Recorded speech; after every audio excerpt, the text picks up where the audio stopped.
Hi Pisces, welcome to Higher Source Tarot for your Is It in the Cards Love Tarot reading for May 2021.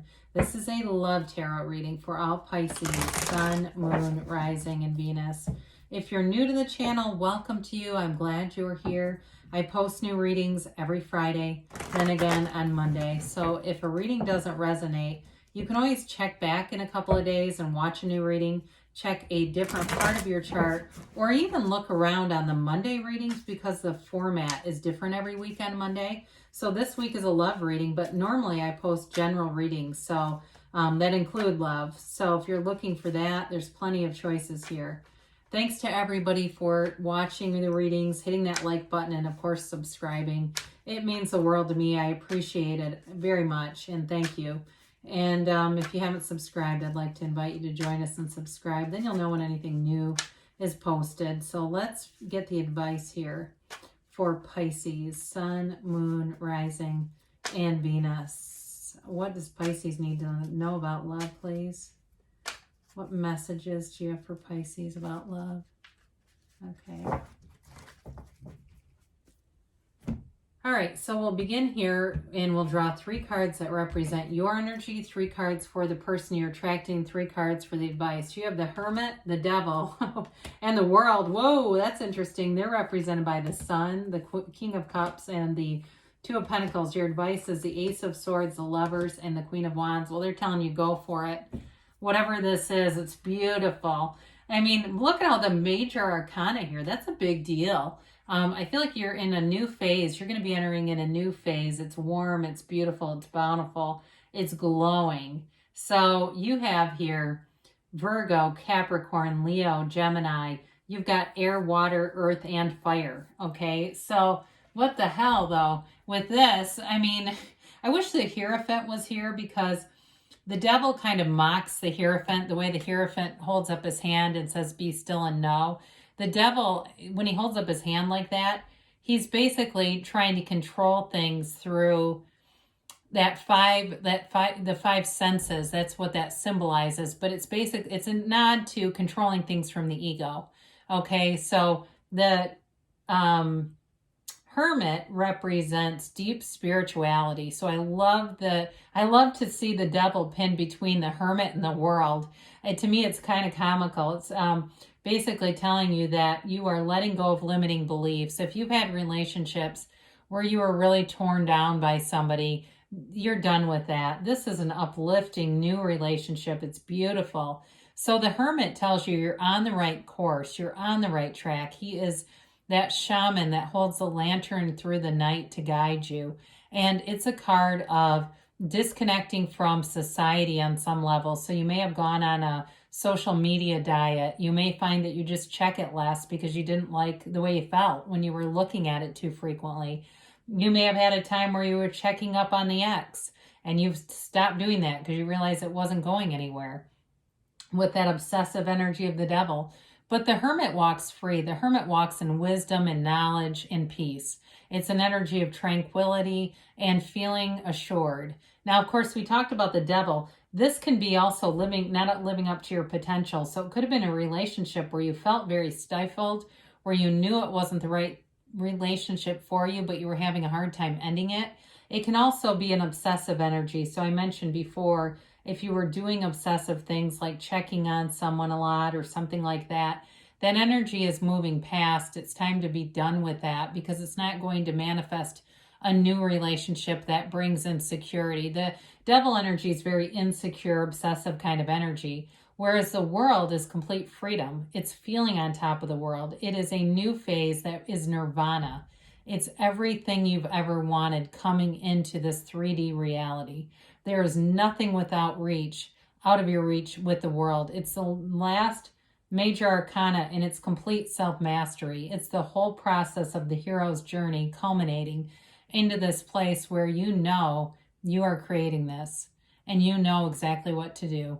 So with this, you're very attractive too, by the way.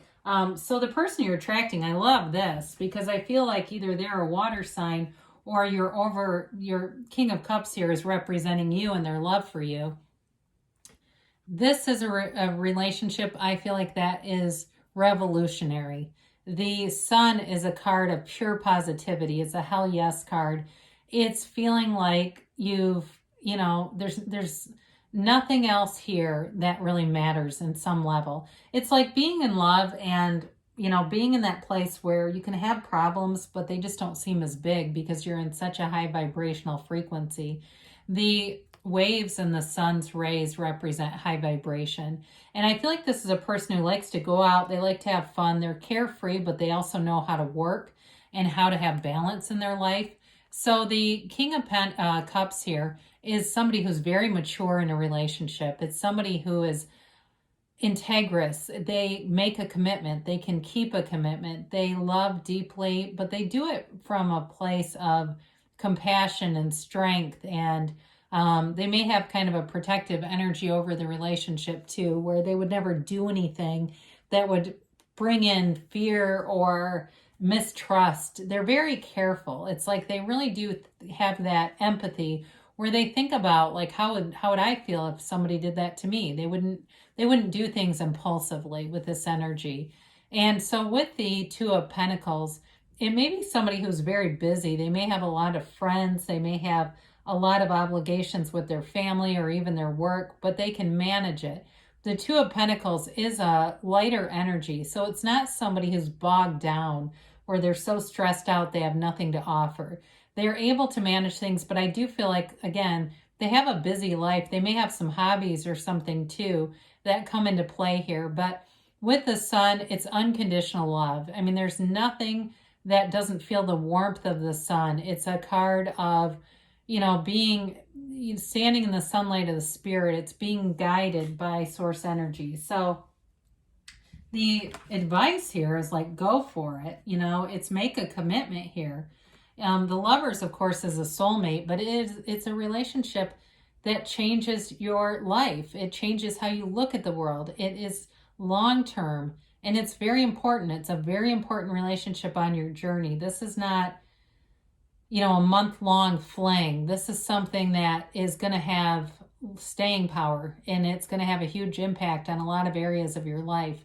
So with the Ace of Swords, that is an energy of commitment, great communication, and being very clear about what you want. So it's a card too that cuts through the ego, which I like to see with the Devil here. That crown represents the ego. So it cuts away anything that might be born from that ego level that's not sustainable. It's really coming into a relationship that's evolved. It's in a place where there's, like I said, maturity here. There's trust here. And so with that Ace of Swords, it's goals. I mean, it's big time goals. Now, the Queen of Wands is a very beautiful queen. I feel like they're trying to tell you have a sexual magnetism toward each other. She represents passion. She represents taking action, but with great confidence and conviction. There's no second guessing here. There's no going around and writing into Dear Abby or trying to get advice from people. She knows what she wants and she goes after it. But with the Queen of Wands, she's also very attractive. So I feel like you have eyes only for each other. There's no wandering eye in this reading. So if you've been with somebody or you are with somebody who's like that, this is not them. This is somebody who makes a commitment and they're protective in a way that it's not over you, it's over the relationship and the love. They wouldn't do something dumb, like starts texting somebody that would threaten the relationship. They just wouldn't do something like that. And I don't feel like you would either. I do feel like it's a very reciprocal kind of energy here, loving energy. I feel like you deserve this, Pisces. Like it's been a while coming. So put yourself out there because there's somebody that's interested in you. Let's see about a timeline here for Pisces. And a yes, no, maybe. All right, you have here, meditation brings answers. So with the Hermit energy, of course, that will be your guide, quieting that mind down, because when you go through life with a noisy mind and an armored heart, you will attract situations that match that frequency. You'll keep getting situations that keep you there. And with the, you got no need to worry. So really, there's nothing here that indicates worry except for that Devil energy. And that indicates a toxic cycle that needs to come to an end. It's an obsessive kind of a thinking pattern. And so meditation is one of the best treatments for obsessive thinking. Eckhart Tolle wrote about that in The Power of Now, the great addiction to thinking. Now they say to you, look for a sign. It could even be something like Eckhart Tolle. Maybe say, oh my God, I've been listening to that every day and she just said it. Those can be those bridges of incidents that are telling you you're on the right track. You have here in the near future. So things are moving forward for you, Pisces. And you've got a yes, and it's a hell yes. It's the sun. This always reminds me of the sun. You create your own reality. You stand with the moon in one hand and the sun in the other. You are the center of your own universe here. There's nothing that's out of your reach. So we will close with Louise Hay. She's the founder of Hay House. A message. I always feel like because she has departed that this is another message from Spirit. Love is my teacher. To think of someone you care for deeply. Ask love to show you how to make your relationship sweeter and more loving. Well, you've definitely got a loving, kind energy in this reading. Good things are happening for you, Pisces. I love you, and I'll be back again soon.